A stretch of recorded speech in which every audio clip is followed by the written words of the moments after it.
Hey everyone. So, I don't normally do movie reviews on the channel, right? I did Super Mario Bros. That was just because like everyone was doing it and it was exciting to kind of do it at the time because that was a movie that everyone was talking about for good and for bad. And I didn't really think it was going to become a common thing. Like I didn't think like, "Oh, I'll do more movie reviews" because I didn't really like how that one turned out. It didn't do super well. And it was also a case where, like, as time went on, my opinions on that movie really kind of shifted. I still liked Mario Bros, but like, I was very positive on it in that review. I don't know if I necessarily still would be because I did shoot that the night after I saw it. But I did want to say something about Across the Spider-Verse because I don't know. There's a lot of thoughts I have about it. Big thing right out of the way, I just gotta say this. It's the best movie I've seen this year. It's probably the best movie I've seen in actual years. I think it's art. It is genuine, masterful, using the medium of animation and film to its highest potential art. It's not Super Mario Bros. It's not an Illumination film. It's not a unfortunately kind of what's been happening with a lot of Pixar films. It's not something you put on and the kids can listen to it, and if you're an adult, you can say like, ah, I guess I could also get a lesson. No, this is a movie that you watch and it works. It works on every level. It works no matter where you are in your life, where you come from. It is it's something that's rare to see in movies nowadays because it's genuine. It's not. It doesn't feel manufactured. It doesn't feel like this is part of a 20 film series. It doesn't feel like, oh, we need to put this in here so we can get talked about on Twitter or so that we can pander. There's references in here. But the greatest thing I can say about this movie is if it wasn't a Spider-Man movie, it would still really work. The story and the characters are strong enough to where if you stripped out the brand iconography, I guess, uh, I would still have enjoyed it. And for a movie like this, I think that's like one of the best things you could say about it is that. But let's get into some more specifics, right? So I'm just thinking about Peter, right? I've been a comic book fan my entire life, but there's a few caveats to that when it comes to this conversation because I've always been more of a DC person than a Marvel person. And in Marvel, I've never been a big fan of Peter. I've watched the cartoons, I've tried reading the comics, but I was kind of growing up during the period that everyone kind of agrees was like the creative nadir, the creative uh, shallow end of the pool when it came to Spider-Man, especially Peter Parker. So I've never had an appreciation for him. If I was gonna do Marvel, it was gonna be Captain America or the Fantastic Four or the X-Men, stuff like that. So that was a big reason why I didn't care about going to see the first Spider-Verse movie. And I was kind of dragged along to that one, and I adored it. A lot of it was because they were doing things with the character again. The biggest problem I had with Peter as a character is Marvel. It feels like Marvel doesn't like to take risks with him. And when they do take risks, it's always something that's going to be undone eventually, right? It's a character who has to be stagnant. He has to act like he's 16, even though at this point he's like should be like a 30 or 40-year-old man in the comics. And it's sad to me. It's sad that a character like him can't grow because to me, Spider-Man's DC equivalent, the character who I think of, like if there was a big crossover, the character who I think would pair up with Spider-Man isn't Batman, but it's Nightwing. And you look at, my lifetime, time as a comic book fan, within those years, I've seen Dick Grayson uh, as Nightwing. I've seen him become Batman, training the Damian Wayne Robin. I've seen him as Agent Grayson, which wasn't great. Saw him go back to Nightwing, become an integral part of the family again. Saw Rick Grayson, once again, awful. But at least they took the chance. And now he's currently having the best run I think he's ever had. Spider-Man, meanwhile, just hasn't had that. And it stinks. But that's the reason I don't like Peter. And it's the reason I didn't want to see this movie. But what the movie wound up doing was giving me a deeper appreciation for a character I already liked a lot. Because, of course, the Spider-Verse movies aren't about Peter. They're about Miles. And Miles, I've always liked in the comics. The only time I've ever continuously read Spider-Man was the Ultimate Run, just reading about Miles Morales and like the continuations of his growth. And though I've fallen off a lot of Marvel comics recently, I always enjoyed his stories. Alongside that, I loved the Spider-Gwen stuff. I always thought that those were really cool, and the art style, just my word, the art style, amazing. So going into this, right? Not a huge Spider-Man fan. I couldn't tell you like the debut issue of The Vulture, or when was the first time that the Shocker screamed something about shocking people. I don't know that stuff. I'm not a super diehard fan, but I have a decent awareness of Spider-Man. That's what I go into this movie with. That said, I don't think you need it, because there are references in the movie, right? There's a lot of really good, cute references. And it kind of plays into the story. Not to get into spoilers, but they go into like the connective thread between every version of the Spider-Man story, the things that have to happen for it to work, and it's really cool to see that. But they explain it in a way where you could understand that, even if you weren't just diehard plugged into Spider-Man. Now, if you're not diehard plugged into Spider-Man, are you going to recognize every single costume that shows up, every single alternate universe Spider-Man that shows up? No, but at the same time, when those Spider-Man whenever they show up, it's always presented more as like, whoa, this is a crazy guy, let's hear what he has to say. Like, the characters that need to actually be properly introduced, they're properly introduced and you get a feel for them. And the characters that are there more to be kind of just jokes or to like say, hey, look at that guy, they're, given that kind of treatment where it's just, the designs are so crazy that I think you would still be like, whoa, that's a fucking weird looking Spider-Man, even if you don't necessarily read those comics. I watched this with my buddy Cameron. Cameron is probably more into Spider-Man than I am, but he's less into comics. So we have like a weird like cross-reference here, because there's some things I know more about and there's a lot of things he knows more about, so we could kind of help cover each other. But at one point, I remember Cat Spider-Man showing up, and Cameron said something like, "Oh no, this is just ridiculous." And then you see the T-Rex, and he literally just he says, "Is that an effing T-Rex?" It was great. That was great. Those moments were awesome. But it's past stuff like that, right? It's past the references. It's past I know that. I know Galaga. It's past those things. The reason this movie is beautiful and perfect has to do with the animation, and it has to do with the story. Let's talk about the animation real quick. Animation is in a really bad spot right now, because a lot of studios aren't getting the budgets that they need, and a lot of studios are willing to put stuff out that doesn't necessarily look great. Pixar, there was a point where like my dream was to work at Pixar. There really was. There was a point where all of us thought that Pixar was just the eternal dream factory, could never do any wrong. But it's not that anymore.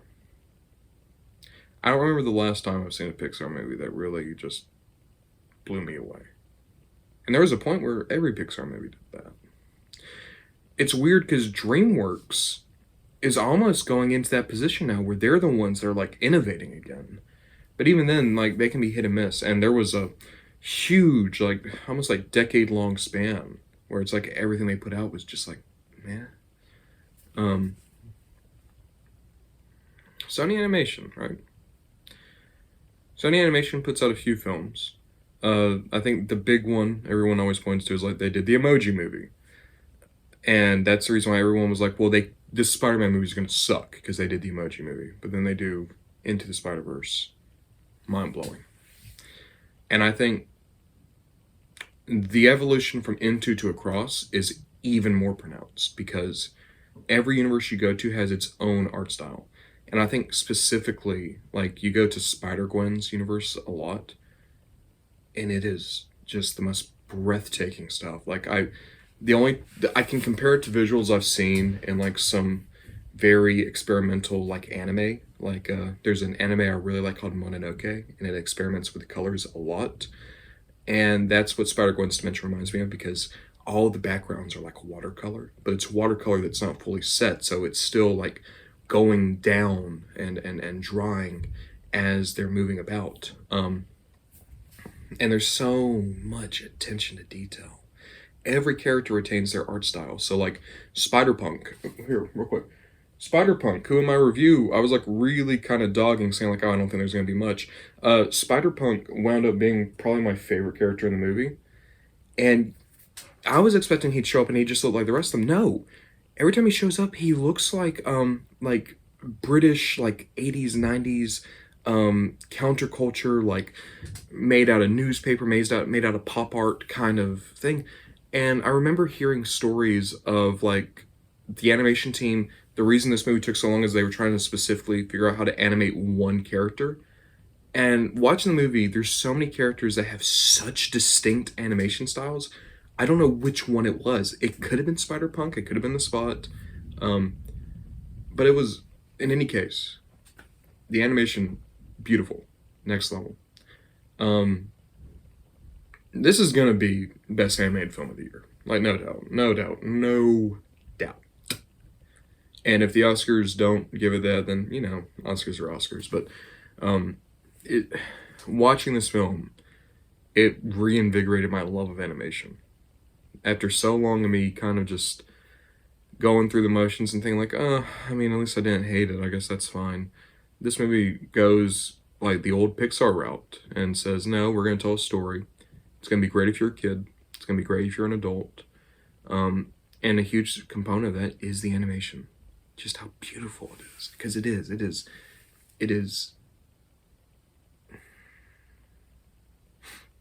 It's moving art. It's exactly what animation is and should be. It is a masterpiece in motion that proves that it is the single greatest medium to tell a story with visually, more so than live action ever could be.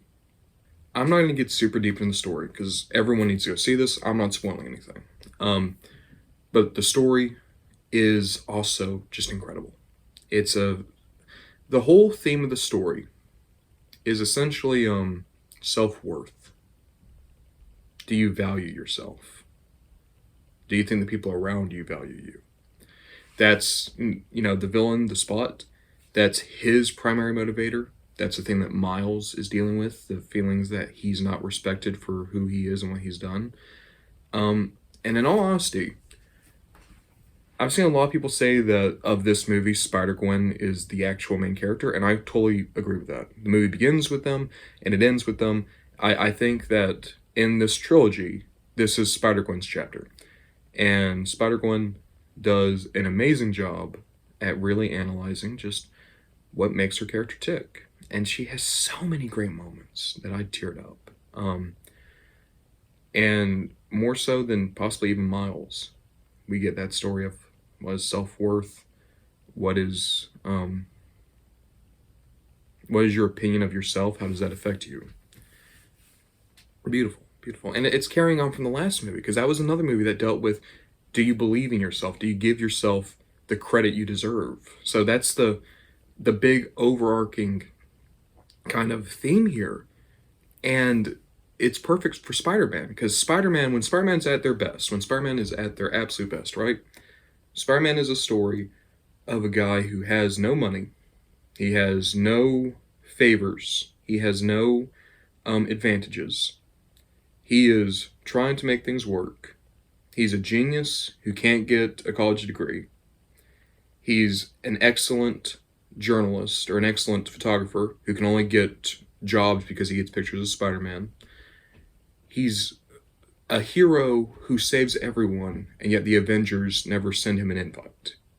Like, Spider-Man's whole thing is, no matter how good you are and how much you try, sometimes people won't value you. But that's okay, because what you're doing is changing the lives of everyone around you. Like, that's the power of Spider-Man. That's the importance of Spider-Man. It's just the same way that Peter Parker is corner to Spider-Man's character. This idea of being overlooked is a huge component of Spider-Man. The sense of self-doubt. The inability to understand just how great you are. Tantamount to Spider-Man. And this movie just does it beautifully. It feels natural. It doesn't feel like, forced. It doesn't feel Like it's just there so that people can say like, oh, they learned a moral. No, it's ingrained in the characters and how they interact, and it's wonderful to see it. It also helps that the movie has so many great comedic moments. Every time the captain, the dad, was on screen, I laughed. I love Miles's interactions with his entire family. The Spot alternates between being hilarious and absolutely menacing, which is kind of cool. There's a few other characters that are like that, but just entire time, perfect. Perfect movie. It is a perfect movie. There's not a single thing in that movie I can think of where it's like they could have changed that, done something different. And I've been sitting on this for days. I've been trying to think like, if I want to do this review, I want to actually like figure out, is there anything I would change or do differently? I can't think of it. Perfect movie. Well, then that just kind of leads to one final point, which is how this movie goes. Once again, we're not doing any spoilers. But the thing I will say is like, I've seen some people complain about the ending, and I'm gonna say I don't think that's a valid criticism. People are using that as a gotcha, and it seems like they use that ultimately so they can just complain about the fact that the main characters are Miles and Gwen and not Peter. And some people are particularly noxious about it. It's not just they dislike the characters; it's they dislike characteristics of the characters. If you catch what I'm saying. Here's the thing. I think of some of the great trilogies, and this series was planned as a trilogy. And luckily, the movies are so unbelievably successful and critically acclaimed that they're going to be able to have their trilogy. But this series was planned as a trilogy, and the creative team all talked about that. And I think the first movie ends in such a way where if that was the end and they never did anything else, it was a good, perfect story. You never needed a continuation. It's like the first Star Wars, you know? Death Star blows up, you know there's still adventures, Darth Vader's still out there, but you get a sense of, well, no, that can be the ending if it has to be. Second movie, this is our Empire Strikes Back moment. This is our chips are down, the heroes are alive, they're going to need to rally, and it seems like the evil is insurmountable moment. So it ends in a way where there's less of a, you need a second movie now, right? Because of how this movie ends. But I think that's perfectly fine because this is the second part of a trilogy. We're getting that third movie. We know we are. This movie's already more than made its money back, and they knew it was going to going into it. So, and stuff like that, if it's a trilogy and you have done the work to make it work as one continuous story, if you have been so precise and so put so much effort into making it function like that, absolutely you get to do this. Absolutely you get to have your Empire moment. But the thing I really want to focus in on, people say there's no conclusion in this film. There is. Because once again, Miles is the main character of this trilogy, but this is Gwen's movie. There is a conclusion to Gwen's story arc. There is a conclusion to Miles' story arc as well, but there's still a lot more that they need to do. But for Gwen, this is a conclusion to an arc that started in this movie, completes in this movie. And it's, once again, beautiful. There's so many actually heart-wrenching emotional moments in that arc. So, if you have someone out there who says like, oh, well, there's no real ending in this movie, there is a finality to the ending. There is a sense of, I've seen these characters change and grow, but they're also getting ready for their big final battle. You know, you want to look at another trilogy, look at Lord of the Rings, right? That's one where, like, even the first movie didn't actually have, like, a proper ending, but it did have a conclusion to character arcs in that movie. So this is Two Towers ending, you know, where our good guys are scrambled, evil is stronger than it's ever been, we got a victory, but that victory doesn't matter much because it seems like we're not going to beat what's coming next. That's what this ending is. Love it. It's so good. It's so good. I'm going to go back and rewatch it. I'm going to watch it again because my sister wants to see it. Can see it then. I want to go see it again.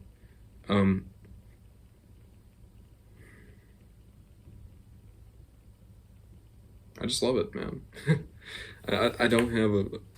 I'm sorry that I'm not going to be the most academic review. I'm sorry that I'm not going to give you textbook reasons as to why this movie works so well on an emotional level and how it forces the audience to reconcile parts of themselves. No, I can. That's not how I roll, right? You want me to write a paper on it? I'll write a paper on it and I'll do it there. But if we're just talking, right? No. I'm not going to manufacture this into sounding like a soundbite, like, oh, well, I do believe that they were able to get the dopamine to properly rise in my head to make me quite happy by the end. No. This is a story that is genuine. It has emotional intelligence. And regardless of how old you are, your level of Spider-Man or animation fandom, it works. And it's a beautiful story. It makes me appreciate a character that I've spent my entire life almost actively hating. It makes me appreciate Peter Parker more. Because of the Peter Parkers in this movie, sure, but also because I realize so many things I like about other characters really got encapsulated by the Peter Parker mythos. So, with all that said, recommend the movie? Yeah. Like, I've literally just spent all this time actively, like, talking about how much I adore this movie. So if you guys can go see it, go see it. It's wonderful. Characters are spectacular. You're gonna love Spider-Punk. You specifically are going to love Spider-Punk. You're probably gonna get a kick out of all the Spider-Mans that show up. If you're a big Spider-Man fan, even me, who's only seen a handful of cartoons, I was able to recognize people. There's so much to peel back. And the final thing I'm gonna say is, the moral of that story is to love yourself and to recognize that you are of value. And that's a very good thing to remind people of. So, if for no other reason, go see it for that. Because it's a good thing to have pop back into your head, you know. But alright, I'm gonna get off here. This has been going on long enough. I got all these guys.